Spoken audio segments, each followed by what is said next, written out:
Hello, and welcome to the Trek Central live stream. I would say joined today with our guest, but we don't have a guest today, so I will be again, as always, joined with the co-host, Dom Paris.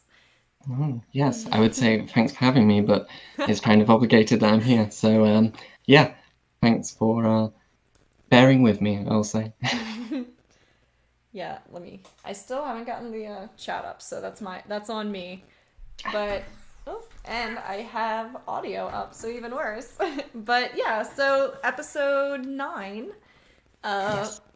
Voyager, which is I Ship. probably am Yeah, butchering I'm that scared to say it. I pronunciation. don't want to mess it If up. there are any fluent Klingon speakers in the audience, I apologize. Yes, Um, big apologies. but yes, it stands for free ships, and I guess technically it should be called Yeah, Vachuj, which stands for 5 ships. there was a lot of Because ships. we do get some other ships in which we follow their lower deckers, but it definitely was a very interesting and I think very well received episode where we followed some other lower deckers and saw what life was like on those ships.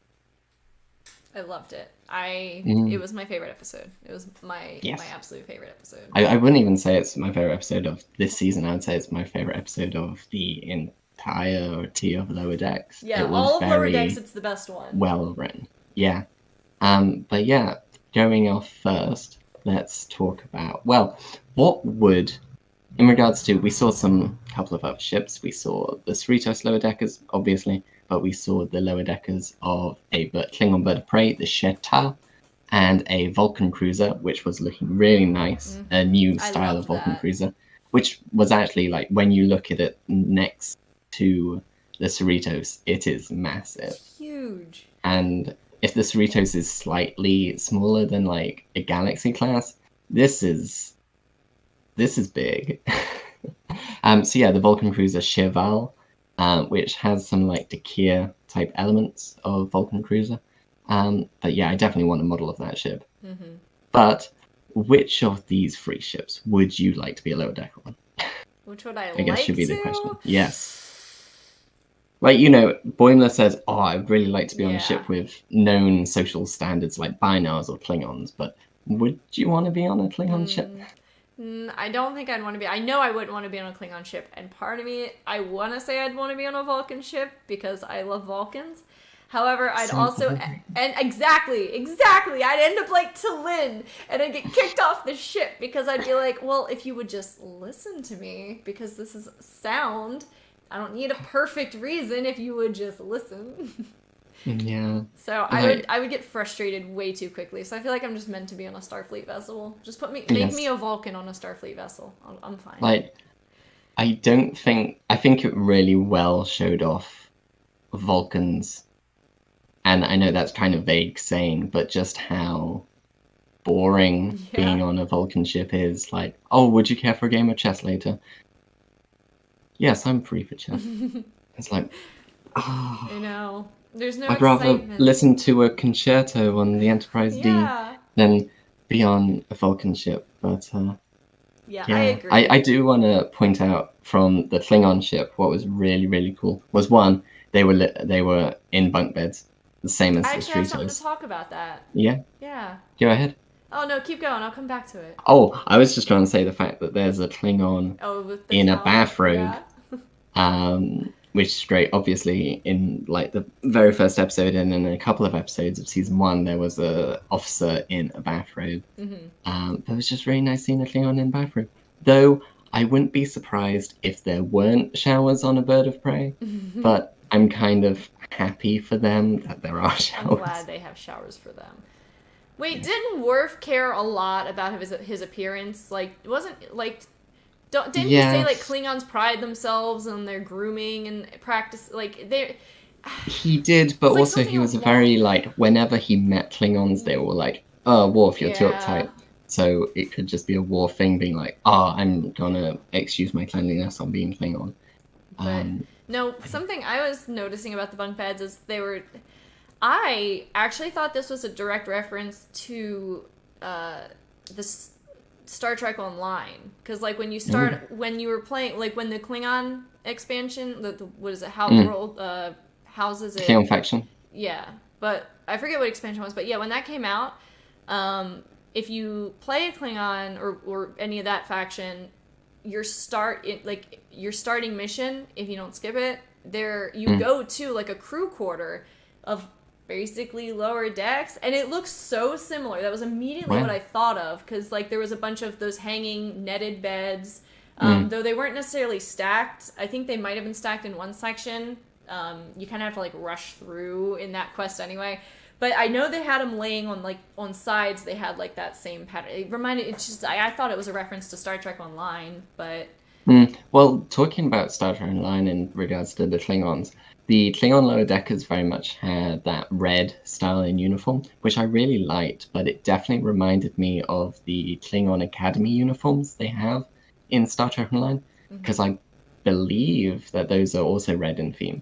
So I wouldn't be surprised if they did take some inspiration from Star Trek Online, because I don't think we've got a lot of other content other than Star Trek Online talking about the Klingon Academy.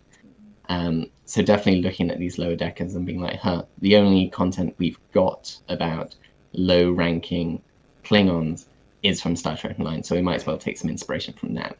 So I definitely wouldn't be surprised if that was the case. Yeah, that was just something I saw, and I was like, I feel like that's a callback. Yeah. So, favorite part?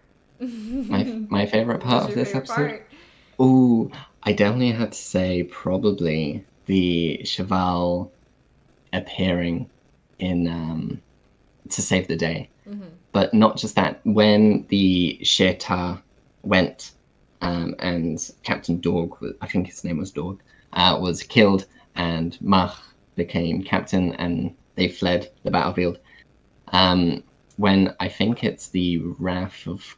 It might be the Wrath of Khan music, but I know we've got Donnie in the chat, who is music maestro of Star Trek, so he can probably let us know. But when that started to play, and the Cheval, the Vulcan ship, and the Cerritos were them fighting against the Pac-led ship, I really enjoyed that. That was just a great space battle, combined with the story, and I really enjoyed that. I had a feeling I feel like that was most people's favorite part. That was so good. Yeah, I was like in tears watching it. It was so well done. It was like so well animated, and the music was so phenomenally paired with the animation. And definitely being a culmination of these three plot coming together, it just enhanced that scene. Yeah, and then like the juxtapose of the starship fight with the fight on the Klingon bridge. Like, I thought that it was all so good. I loved it. That whole scene was phenomenal.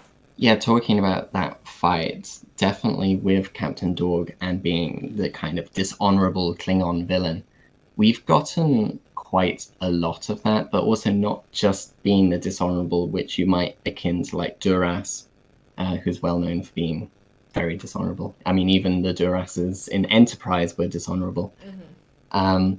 But you have Klingons like General Chang from the Undiscovered Country, and even Takuvma from Discovery, where they want to start a war with the Federation to remain Klingon, to be this species that just strikes fear in their enemies and conquers what they want.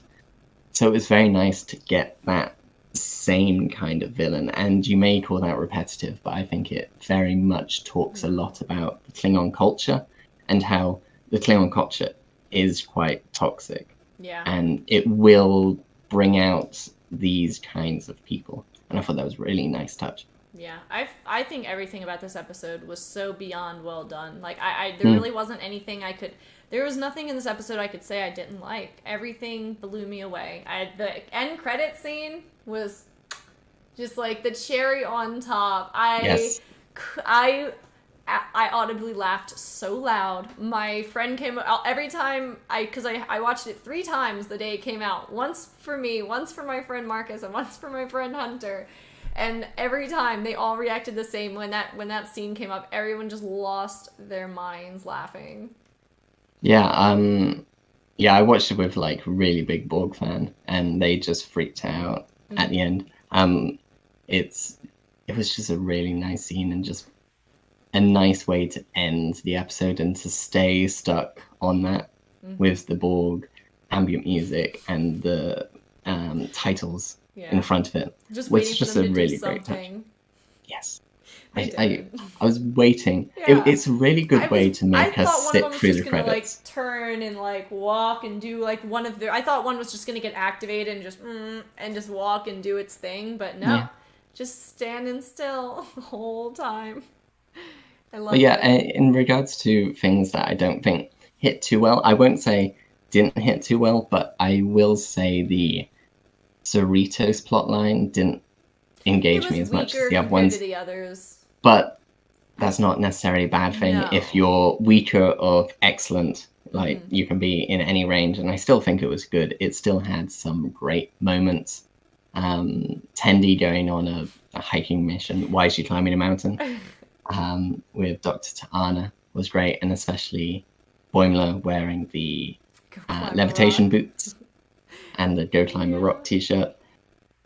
I was like, why, in terms of Go Climb a Rock, who is selling those t-shirts in universe? To the fact that Kirk's wearing one. And why would Kirk wear one is a good question. Why would he wear this really weird shirt and not just a normal climbing outfit? I mean, he's wearing a different outfit for climbing, but so there might just be a gift shop at Yosemite. Yeah. You know what? I'll go to Yosemite again next time I'm at California. I'll look and I'll report back. Yes. So maybe it's not made until the 23rd century. Yeah. So. No, I've been there a few times. It's beautiful. It's every time. I mean, I used to live right near there, so I went there like a lot. So it's always nice seeing it in like TV and movies. Yeah, and then so some other things that happened. I guess the Shaxx pottery scene. I lost my mind at that. I laughed so I went back and watched the scene again after it happened because I loved it so much. Yeah, it was I mean, I really like that Rutherford and Shaxx have this relationship where they're like, so Shaxx call him Baby Bear? Yeah. Is it Baby Bear? Yeah, it's Baby Bear. And then there's Papa Bear. Yeah. I just love their relationship, and you wouldn't expect it seeing these two characters. One is in engineering, one's in security. But you have that pre-existing episode when Rutherford is trying out these new things. And I love that they're keeping that consistent with these characters and they're having them interact is a really great moment. Yeah. Though I will say, Rutherford does mention that he's also going to hang out with Billups because Billups has a new soup recipe. Because Billups is such a badass, he has new soup recipes. I really wanted to see that. Yeah, I was curious. It's a big shame. It's probably one of those things where like they probably animated it out, at least in storyboard. They probably did, and then realized, there's no way we have time. Yeah. It was probably one of the things they had to cut. It probably would have been like a short scene, but even probably him just like walking out like with like a bowl. It could have been something so small, but they might have just had to cut it for time, you know? But I would have liked to see it too. It's one of those things where I wish they would add just like 3 more minutes to the episodes sometimes. Yeah. I mean, I guess they definitely could because it's a streaming thing. But I do remember that they do have to keep to the like 22-ish minute mark for these episodes because it costs way more if you even go a little bit over, because then you have to pay the animators more for that extra time limit. That's something that I think was an issue with Crisis Points, the episode in season 1 where they go on the holodeck and have the movie episode, because they wanted to have the motion picture style, let's look at the ship for a couple of minutes. But because of that, the episode went overboard and it basically cost the episode way more just by having that one scene in it. So having that kind, even though it's a streaming show and it can go over and under those boards, it does just cost more. Yeah. It's unfortunate. Yeah. But what was the other thing I was gonna? Oh yeah, the scene with like that was probably my other favorite part. If it wasn't the ship battle, it was the pottery scene. That cracked me up so much. He's going to make a puppy for his incense. Yeah, it's just like, no, it's okay. Put it in the clay, Papa Bear. I'm gonna make a nice tray for my incense. It's gonna look like a puppy. But yeah, it's very nice that we are seeing this character using a creative outlet for the stress and pain he has into pottery. That. Yeah, because Kira. Yes, though we did see holodecks. we did see Kira try pottery in that one episode when Voyager went back to the caste system, and she was really bad at pottery. She sucked at it. But yeah, no, I was thinking like how much she could really use some kind of outlet because she hated the holodecks, and it's like you probably could find so many cool things, like so many nice outlets to distract yourself. I know, obviously, certain seasons there was a literal war going on, but come on, Kira, take some time. Yeah, for but yourself, I mean that's the most important time to take some time for yourself, or you'll just burn out and not be used by anyone. So it's nice to see that he's got a better coping mechanism. Yes. And talking about some other Cerritos action, one thing which I do want really made is the Star Trek themed Clue board game. Yeah. It's the chef. Why do we have a chef? We have replicators. It's so suspicious. I love that it was the sniper rifle that can shoot through rules from DS9. as the reference to Field of Fire. Yeah, that episode when I love that episode. There's a murder on there's a couple of murders on DS9.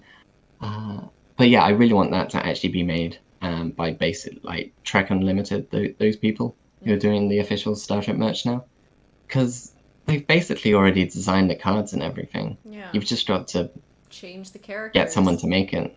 Yeah, so you'd have the chef. Who else would you have? I guess like the captain, commander, chief of security. You'd just have those people. Unless you'd have anyone else. The acting ensign. I can see him murdering people. Oh, that was the other thing I really liked. At the end, that they had the little acting ensign walk up. Yeah. That was so sweet. That was a good segue. So happy. And it's like, really nice he's that being recognized. Yeah, and not also that, but Ransom is doing it for him, and you see that little like Ransom's happy. Yeah. While he's sipping his I'm gonna say Mai Tai, but it probably wasn't Mai Tai, it's just drink. But yeah, we also need to talk about that whole we're gonna pretend we're from Hawaii. It was just really nice. But it was just like there while all the other stuff was happening. Yeah. I think my favorite part of oh sorry. No, you go ahead. I was just gonna say I think my favorite part of the whole Hawaii thing, because I agree, it was probably one of the weaker points, was just the end when when he was like, oh yeah, something, it's like the moon, and they called him, and he was like, wait, you all pretended to be from Hawaii, that's literally the most culturally insensitive thing you can freaking do. Yeah, he was saying, I'm from Modesto, which is the moon of Los Angeles. Yeah, but no, him calling them out. You're from the moon. Him calling them out was probably my favorite part of that whole bit. He's like, wait, no, you did the most culturally insensitive thing. What do you mean? Yeah, though I would really be interested, especially with how Earth has become like more diverse in its alien population and stuff, of a Benzite from Hawaii, a Tellarite from Scotland. Yeah, I want to see these very interesting things. Obviously, we have Zaban and Laris with Irish accents. Yeah. Not because they're from Ireland, but we'll pretend. Just because we'll pretend. But it would be nice to get these alien characters and be like, oh yeah, the reason why I've got a deep Scottish accent is because I'm from Scotland. And it's like, but you're an Andorian. Yes, and it's like, yeah, I was born in Scotland. Yeah. Yeah, okay. Cool. I feel like they need to do that. Yeah, they need to do that like on the Cerritos more. Like they need to bring in like an animated alien of some kind who's just got like a thick accent. He's like, well, yeah, I'm from there. It's where I'm born. What do you mean? Yeah. It's like we got Patinky in that Mugatu episode. Yes. Who was very... Was it an Australian accent? He was trying to be Australian, yeah. There's definitely a play on the Crocodile Hunter. Yeah. But I would just really love that, and it'd be a great way to just add some diversity to the alien populations that we see in Star Trek. Yeah. Because a lot of the time it's just American accents. Like, oh, okay. And it'd be great to just get other actors from all over the world. Obviously, I wouldn't want all of them to be put in prosthetics and makeup, because we do need, like, actual representation. But just, like, a Scottish Tellurite. That'd be I love cool. it. Yeah. Yeah. So, I'm just thinking of a Scottish Tellurite now. I know. It's like my mind is just going straight to what would a Tellurite with a Scottish accent sound like? But it would just be the most argumentative person ever. But adding that's cool. But you can only understand half the argument to begin with. That'd be so good. I would love it. Trek writers, we're here. You can just send us a check for these ideas. Our contact details are. Yes. Yep. A Southern Vulcan. Oh my gosh, yes. Like T'Pol and Trip, they have a child, but it grows up in the Panhandle of Florida. With a real Southern accent. Oh, just God. deep South. Live long and prosper. I don't think I could bear that. Listen, it's so logical. You just have to believe that a Vulcan can be from the South. Yeah, though Valamis brings up the Jennifer. Jennifer Schreien. We got her name in last episode. Episode 8. Her surname. But Jennifer is a very not Tellurite name. Yeah. So it would be nice to...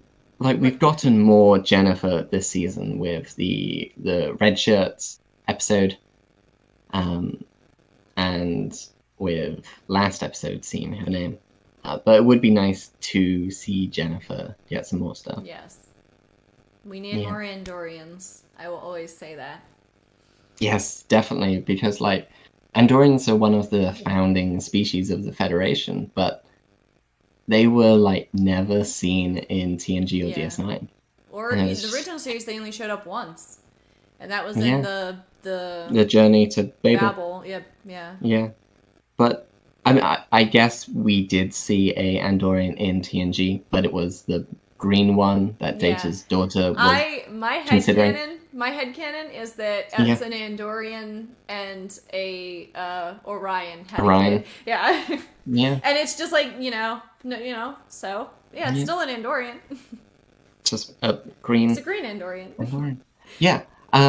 Though going off that, obviously we had the Discovery season 4 trailer. That was a really good segue. That was a great segue. I knew that was going to be the segue. We'll go back to more of Voyager because there's more to say. But we got the Discovery season 4 trailer, and obviously we saw some more mixed alien species from the Federation President Rilak, who is part Cardassian, Bajoran, and human, which is really cool. You do see that they have slight nose ridges as well as the cranial stuff which Cardassians have.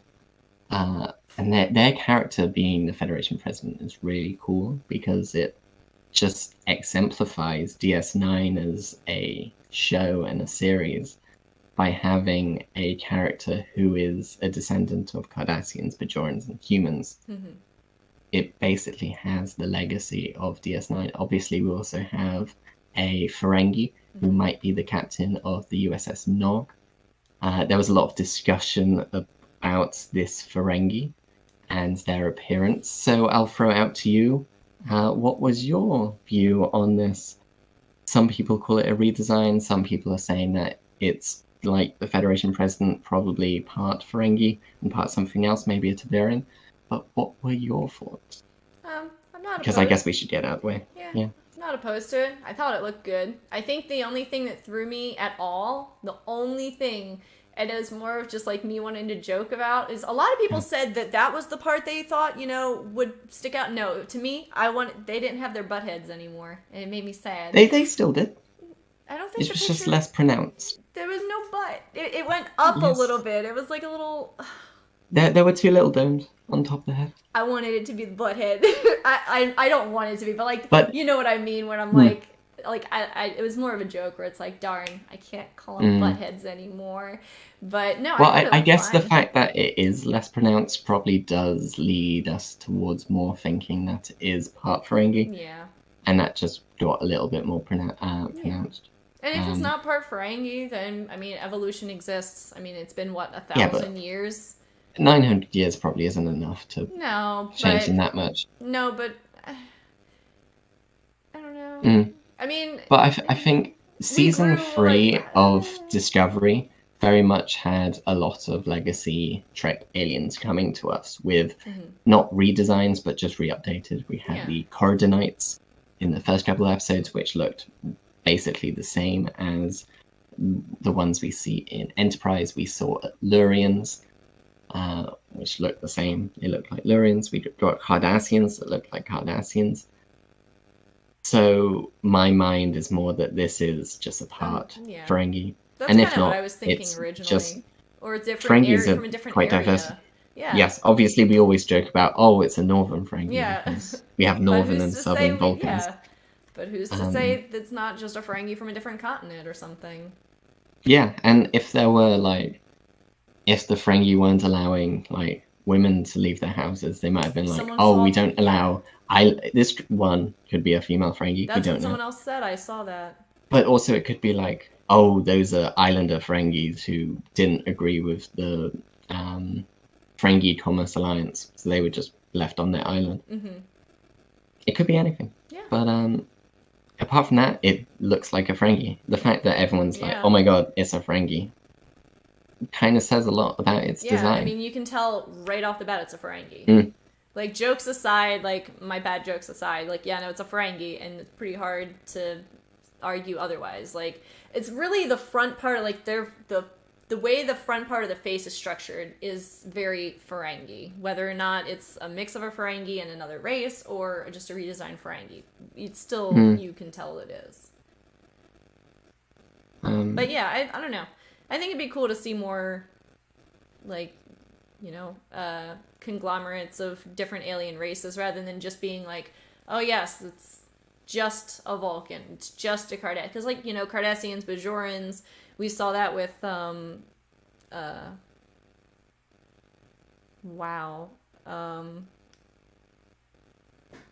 can't I remember her name? Ducat's daughter.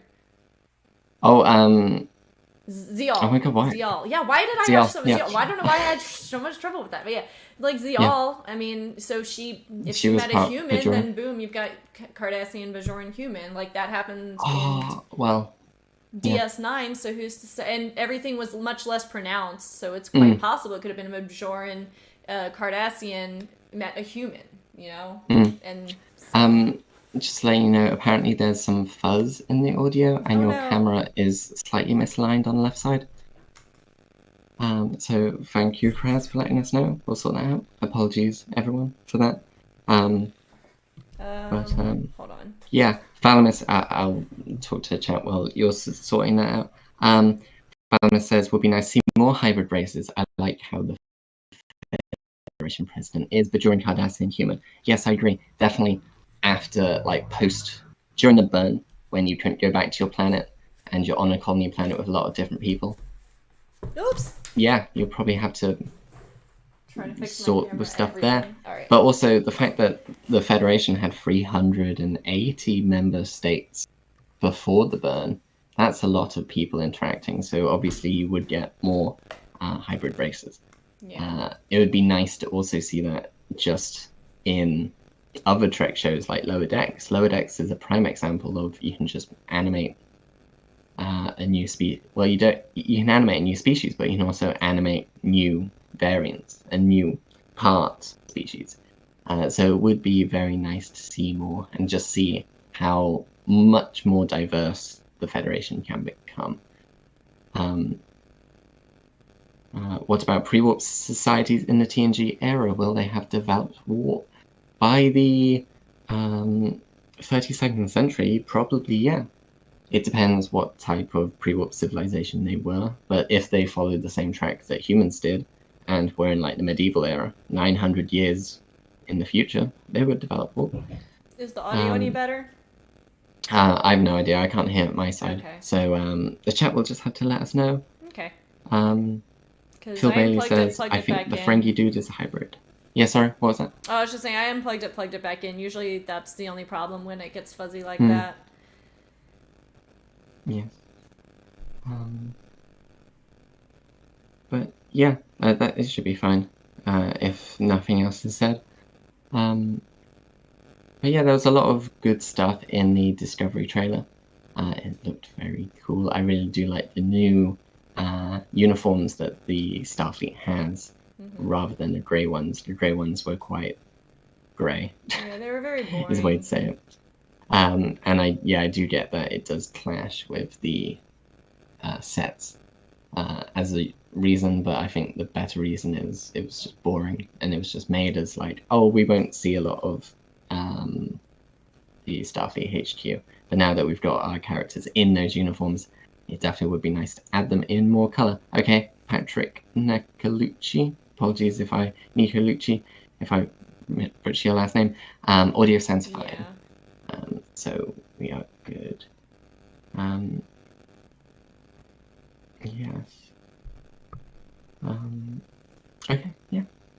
So do we want to talk more about Discovery, more about Prodigy, which we got a panel on, or do we want to go back to Lower Decks? I'm fine with that. I actually didn't get a chance to see the Prodigy panel, so... Well, we can talk about the Prodigy panel, but there wasn't really much to say about it.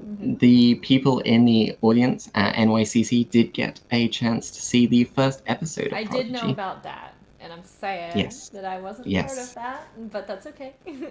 Yes. They are doing a good job at not spoiling the rest of us, though obviously I'm someone who really does like being spoiled, so I would be fine if they tell me, wink wink, nudge nudge, what happened. But I'm very much looking forward to it. We did get some new cast announcements for Prodigy at this panel, which I think was the biggest piece of news for the panel, which is Robert Beltran is returning as Chakotay, now as a captain. Brie, what do you think of Chakotay's return? I hope he enjoys his time on Star Trek more now than he did in Voyager. I hope he comes back and loves it, because I know how much he hated it in Voyager and how he did not like being there, and I would like to hope that view changes. Maybe he was just preferred voiceover for Star Trek. I never liked or disliked Chakotay. He was always just there for me, and I think that's kind of part of the problem with the character. So he was always just kind of there. I think it's a big problem for a lot of people that he's kind of bland. Yeah. And it doesn't help when a lot of his character is based on really phony Native American representation by a crack consultant. Yeah, it's unfortunate that the character was tainted in that way, but it's unfair to... there's no fair way to do anything, because on one side you're being unfair to the Native American community by continuously putting that character on screen, but at the same time you're also being... It's not fair to the community who's built a relationship with that character if you were to completely get rid of them, or... Yeah, so it definitely is a question whether, now that it's basically confirmed that you're bringing the character back, they have a chance do you try and recontextualize some of his Native Americanness? Yes. Or is it simply better to get a new character who is Native American? Right. And played by someone who's actually Native, not... Yeah. Definitely, I think I would definitely think the latter. Yes, I agree. Because I think the character of Chakotay is so, and I've seen Recognizable some to a of lot of it people. on online. Some people who are like, yeah, it's a problem for us that he's being brought back. And I think it's fine if he's brought back as long as we still get some of that representation in new Yes. characters. And also, while we talk about this, I want to bring up a question by Mr. System 96 saying, what other countries around the world would you like to see represented in Star Trek? And I would say South African, just because I was watching a comedian who's South African, and I really like their accent. And it's definitely an interesting place. So that would be my answer, Brie. What country would you like represented in Star Trek? I would like Apart from America. Oh, we have plenty. I really don't care. Yeah. I'd like to see specifically like people Mexican representation, like Latin American, yeah, Yes. but specifically like I don't know if I can think of a single character in Star Trek, and I could be completely wrong, that was born from or originated in Mexico. And we might correct me if I'm wrong, but the character of Erica Ortigas in Strange New Worlds, are they Mexican? Do we know? I'm not sure what character do they play? I'm sorry. I'm still learning the characters of the new shows. I do better when I see people. Well, we've only seen one of them, and we know that I forgot the name of the actor, so it may not be, but they're Erica Ortigas. Wait a sec. Oh no, he wasn't from. He was from. Yeah, never mind. I thought I had one, and then he was different Latin American representation, but not Mexico specifically. I thought I had one, but no. So. Yeah. But yeah, it would be good to get a lot more representation from other countries that aren't just America, especially with just the fact that it's United Earth, but we've seen just a lot of Americans. Yeah, it's like America, you see some, I mean, a lot of people have British accents, even though they don't necessarily, like I think they show Paris a few times, even because, you know, Picard is so obviously French. Yes. But there's really not. I'm trying to think. They Okinawa at the Days from Institute, which Institute, I have the Days from Institute t-shirt on right now. That was a good tie-in. Thank you. Because like I'm trying to think of like places, like there's places all over the world in which different, you know, Starfleet or United Earth facilities are put, and yeah, I'm just trying to. Well, we have we had one scene in Brazil with Hoshi Sato. Right, I know. When she's first recruited. Teaching, right.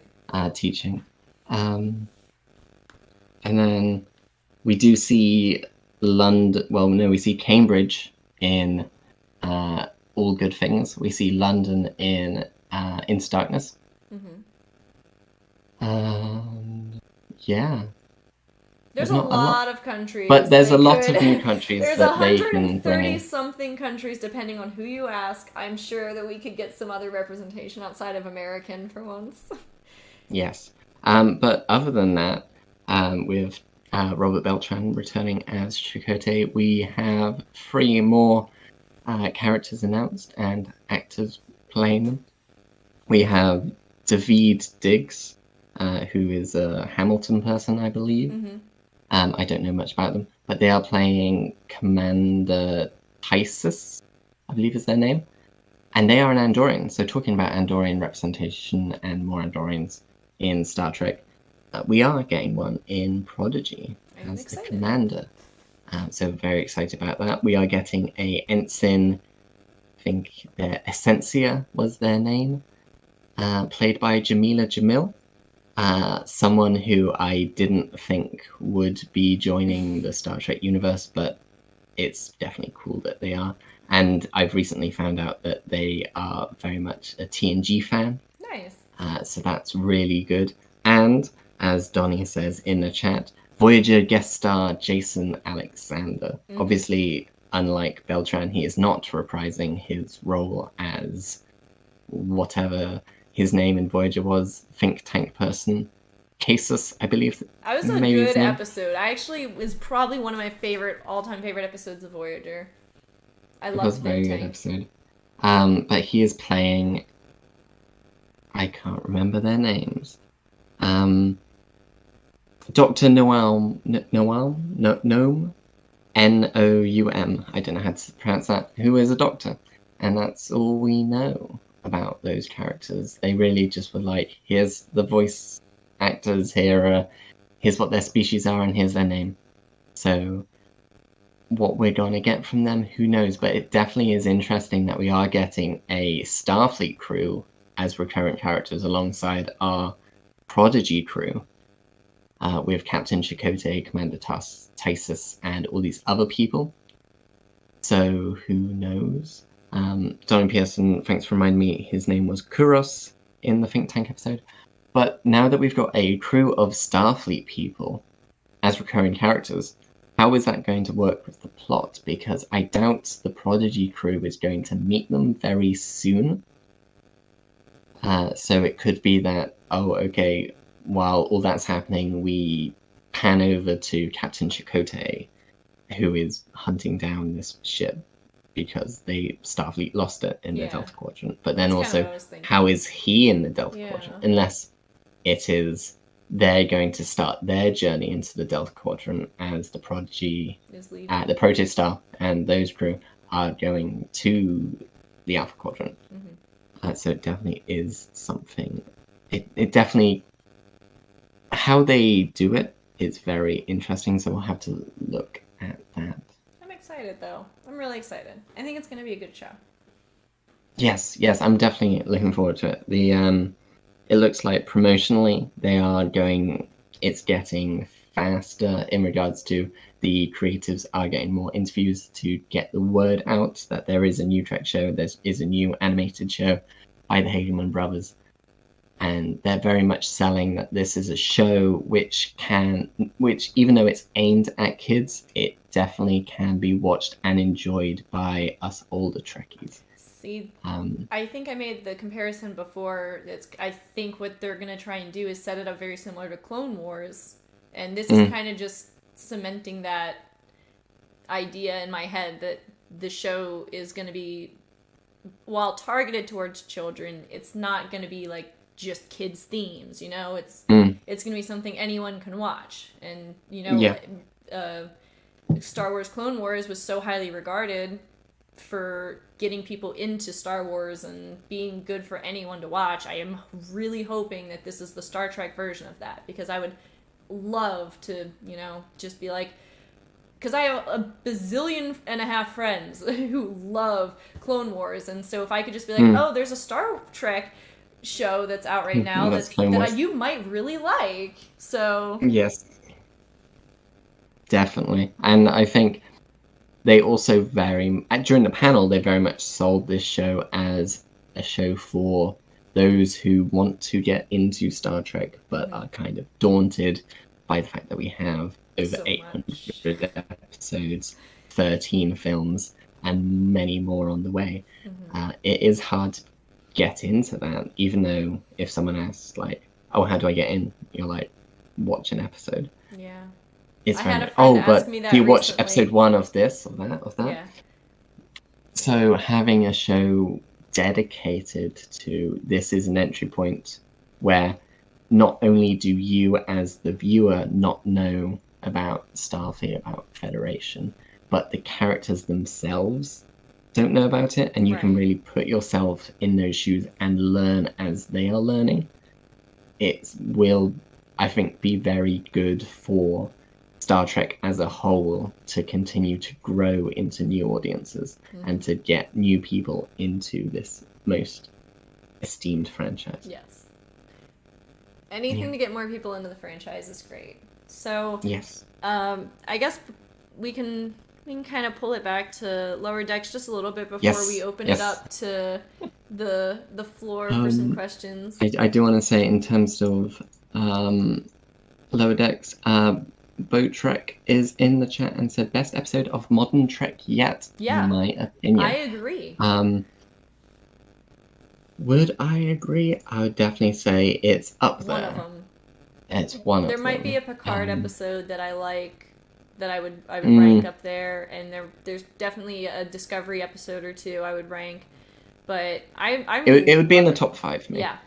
Whether it's number 1, I would have to look back and not have Rose-colored the glasses. recency bias of this episode. Yeah. But definitely up there. I loved it. Um, Who was your favorite yes. character? Like, that Favorite was character? introduced? Well, I think I know who your favorite character is of this episode. Yeah. So I'm going to go unorthodox and my favorite character in this episode was the Targ on the Klingon ship. Want that Targ. I want that Targ. That is my new pet. I don't care. So, you know, at the beginning he's just like playing with a Yeah. toy doll, and the captain's like, "Ha, that's what we'll do with the Pataks." And so good. And then he's But like, he's "Oh, such a sweetie." walk him. He Yeah. needs to pass the leg of the Yeah. traitor he just ate," which is disturbing. I love that he just goes up, like, after tearing up the toy, he just goes up and licks his face. He's like, no, he's just a sweet little baby. It's like my dog. She'll tear up a toy. She looks so vicious in doing it, but then she comes over and she's just like, I get pets now. I also really, really weirdly, I really liked the sentence when the lower decker, I think his name was Mach, is like the Targ managed to pass the leg. The passing was most honourable. Yeah. You're like, Like, okay, you're honorable just passing. sucking up to the captain there. But when the Targ turned on the captain and was like, "You're beating up the person who's nicer to me and actually shows me respect," and then the captain just kicks the Targ I was away. so And you're angry. like, I was like, it's not even a real creature, and I'm super pissed. Like, you just kicked a dog. yeah, and I just really like the design where you can't see the eyes, and it's just like a little shaggy. shaggy dog, with just the fur of the eyes. And then at the end, just comes up to the new captain. Yeah. Oh, and they're like, oh. I love I really like the Targ. But how about you? I Talk mean, about your favorite yeah, character. no, it's because gotta I think be- we all know who it is. It's gotta be Celine. I mean, I had to throw together a closet cosplay instantly. Yes. And it got a lot of attention. I wasn't expecting that. Yep. Yes, if you have not seen that, I- go to Trekkie Brie's Twitter account and you'll find a Talin cosplay. Pretty which is sure really everyone has seen it at this point. Like the Yes. showrunners, the storyboards, the voice actors, wow. like everyone's seen it at this point. So Mm. like, yeah, I love her. I think she's great. I want her to join the Cerritos really badly. I would like to actually do that cosplay in the future one day than just like a closet cosplay. But it's definitely Yeah, definitely the more like Yeah. casual like closet cosplays are really cool. Yeah. Just But I'm Yeah. definitely love that character and could see myself like making that whole outfit like with the pointed shoulders and stuff. So I love her. I think she's awesome. And when I don't know why I got so emotional when she got transferred to the Cerrito, or not to the Cerritos because we don't know where But she's going, but to a Starfleet. Federation ship, they said, or Starfleet Yes. ship. I'm hopeful. I want her to go there, so I'm speaking it to Yes. existence. though it definitely does ponder seems the like question how this character will change the dynamics on the Cerritos. Obviously, we do want the dynamics to change. It makes the show interesting and you don't want it to just be static. Oh, they're all the lower deckers and they're always ensigns. You want them to grow and develop and throw things into the mix. But how this character will be if they do join the Cerritos, obviously they won't be one of the main 4. But Another I'd like them to Jennifer, get maybe, more screen time or- than Jennifer yeah. at least. Because like a I love Billups. Jennifer. But yeah, like a Billups. Like a Billups. Having every now and again that episode where it's like, oh yeah, that's the Billups episode. Yeah. That's the Talin episode. Yeah. And it would be really great seeing this Vulcan character who... Do we know if they're full Vulcan or like part Vulcan? I'll be honest, the whole time I was watching that, I'm like, there's no way she's a full Vulcan. I'm like, I don't know why. The whole time I was thinking, what I first thought when I saw it was I thought she was a Romulan plant, and that was what the plot was going to be. With the side plot, yeah. I thought the side plot was going to be she was a Romulan plant, and she was like, oh, wait, no, I mean, but now that they came to fruition that it's just, those are her outbursts. I think one of the reasons I like that scene where she got transferred so much is I'm like, I love that this is just what they do with rowdy Vulcans. They just give them to Starfleet. And I don't know why I love that so much, because I just oh my gosh, T'Pol, Spock, my favorites. They're just the rowdy ones that just get fuck it. You can take them. They're too rowdy for us. I love that. But too rowdy, talking about their impulses. I know, their gut they feelings. feel this. Yeah, feel? What was that? I'm sorry, what? Such outbursts aren't allowed on this ship. But you endanger us all. I love her. Yeah, though. Yeah, I definitely think that T'Lyn can be one of those Vulcan characters which you say, Spock, T'Pol. And definitely looking at it, she does say, logic is the beginning of wisdom, not the end. Which is a Spock quote. So she was quoting Spock there. So I can definitely see her being if she is half Vulcan, half human, seeing Spock as, oh, okay, well, he managed to do it in Starfleet. I'll see if I can do it in the Vulcan Expeditionary Force, and or whatever. I know it's not like Vulcans are unfeeling. I mean, there's plenty of episodes in which they, especially in Enterprise, where we meet Vulcans that aren't even, that don't, agree on a set. And we've got Spybok in The Final Frontier. He's full Vulcan. Yeah. So it doesn't have to be she is part Vulcan, but it can be. Right. The only reason I even thought Romulan when the episode first came out is because I had no idea where they were going with the story. So when I thought maybe they were only going to go to one ship, and that was going to be the whole plot, and it was going to be uncovering that. But when I realized it was multiple stories, I was like, okay, no, she's just a Vulcan that's just a little bit more exuberant than other Vulcans, and I like that because I was Enterprise, we see that, especially season 3 when they do the whatever. I would say definitely. Oh, as in with the Trillium D. The fact that T'Pol's emotions get out of balance. No. Or season 4, 3, 4.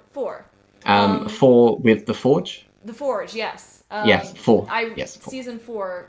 That one I really like because there's plenty of Vulcans that don't try entirely to suppress their emotions, or they have different viewpoints, and so she could just be rowdy, and I like that, and that's why I like her. Yes. It's yes, give me a hot-headed Vulcan.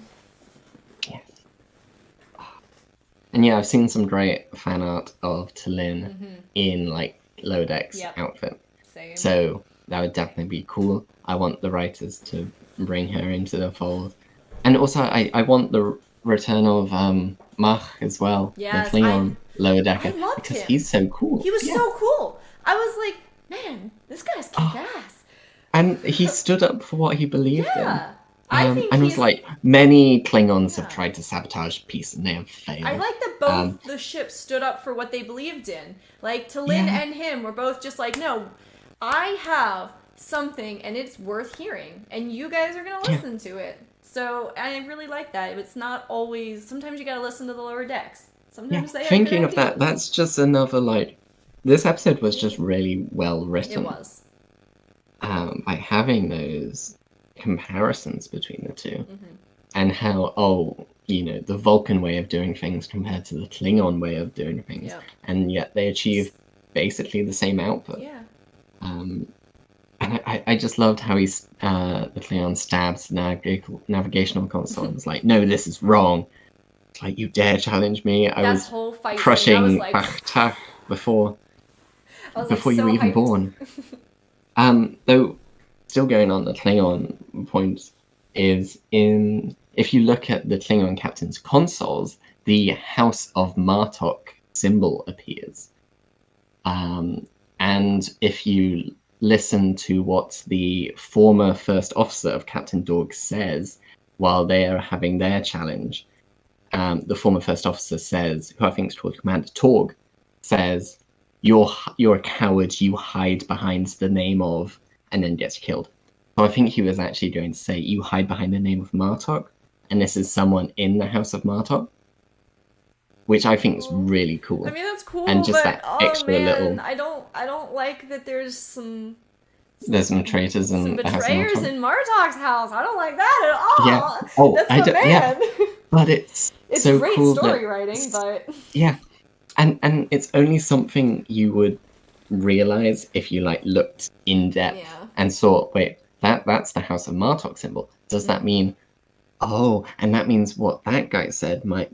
Ooh, so it's really cool, and I want that kind of confirmed, because it just adds more to the story, being like, oh, this guy's hiding behind Martok. Yeah. Oh, that's really cool. Yeah. But yeah, before we head out, let's see if chat... It's already been an hour. Wow. Yeah, it has already been an hour. Yeah. Let's see what chat has to say. Darren Mays said Martok's son was dishonorable. And yeah, I mean, it's not like... I mean, Klingons... not... There's always seems to be infighting in the houses. Like, it always is brought up. I mean... I just like to think that, House of Martok is not gonna have that happen, but yeah, it happens in like all Klingon houses, it seems like. And especially when you have a climate where you can challenge the captain, and if you win, you become captain. Look at me, I am the captain now. It allows for the strong become captains compared to the worthy. So you do get that situation, so I can definitely see that being the case for a lot of Klingon houses and in a lot of their fleets. Whether it is a new civil war, I probably don't want that. I don't either, especially since... I don't think Lower Decks can deal with something that astronomical and not change the show in massive ways, even if it is something in the background. But obviously... if this is going to tie into Picard, the Romulan relocation stuff has to happen like next year in the timeline. So the Federation can't really be going, oh, while the Klingons are having a civil war, we're just going to reel back our efforts and start relocating Romulans. Yeah. So whether we will get because obviously Mach says, oh, I will go to the High Council and see what they want to do with this thing. Starfleet says the same thing. They're like, let's see what the High Council has to say about all this, or how, Yes. So obviously, there's whether we'll get that next episode, or not. We have seen there have been some things put out for the next episode. We do see a new Excelsior class. It's actually called the Obina class, which is named after the art director of Lower Decks. Which is a really cool looking ship. It's like a mixture between an Excelsior and a Sovereign. We do see a familiar captain, though if you do not know who they are, I won't say yet, because you'll find out later tonight for US people and on Friday in internationally. And they did release a scene of Mariner and Jennifer having an argument from next episode. So if we're getting more Jennifer content, that's great. There's a really nice comment when Mariner says something like, oh, please, you think about me all the time. Jennifer's like, I don't think of you at all. And Mariner says, I'm sure you think about me, you and your cute butt, and something like that. So ooh, are we getting attention here? Are we getting Mariner and Jennifer content? Because I'm here for that'd be kind of cool. There's more Jennifer content. I think Jennifer's really cool. And the fact that so many fans have talked about Jennifer, just from the fact that she's kind of a jerk to Mariner. Which is really cool. Yeah, I'm very excited. I can't wait to see this episode. Yes, Donnie, the Entertainment Tonight website released a first look at the season 2 finale. That was the Jennifer and Mariner content. And Mariner was taking Romulan ale from somewhere, and we heard that Freeman was getting reassigned to a new ship. which is obviously where some of the drama from next week's episode will come from. Jennifer is my fave background character. I would probably agree. I really like the Kazinti. Yeah, everyone likes the Kazinti as a background so character much. because I love Kazinti. Yeah. Jet's cool. Jet Manhaver, which is such a weird surname. But there's a lot of really cool background characters in Lower Decks, so we have to give credits to, I guess, the animators for just having some really interesting designs and characters. And definitely, like, diversity in the humans as well. It's definitely been great for Lower Decks, especially from episode 8, which we saw. So yeah. There we go. Yeah. I think that's all. Yeah, we've talked up a storm about this episode, but it was really good. Yes. So, and next week we have hopefully another very good episode. I haven't seen it yet, so I will hopefully watch it tonight at 2 or 3 a.m. if I can stay up. But if not, I'll watch it tomorrow. But we have a guest next week, right? Yes, okay. We should. Yeah, so all goes well. We will have a guest next week. It'll be the last Trek Central Weekly until... For Lower Decks, until Prodigy comes out. If we have a stream before then, who knows, you can be kept apprised of that on our social medias. I think there might... Is there a banner down? Yeah. Our banner is all our socials are down there. Down here. So you can follow us there and make sure that you are kept apprised of any live streams, videos, and other news that comes out in the Trek sphere. Yeah. And you can follow both of us for random Star Trek content. You do news and events. It's mostly ship posts from me. It's both ship posts. Yeah, we're both ship posters. We're both Star Trek ship posters, so feel free. Yes, I made a nice little ASMR Borg ambience video. And then the R.I.P. to the giant Spock. I loved that. That was my favorite. That was my favorite. That was my first video editing thing.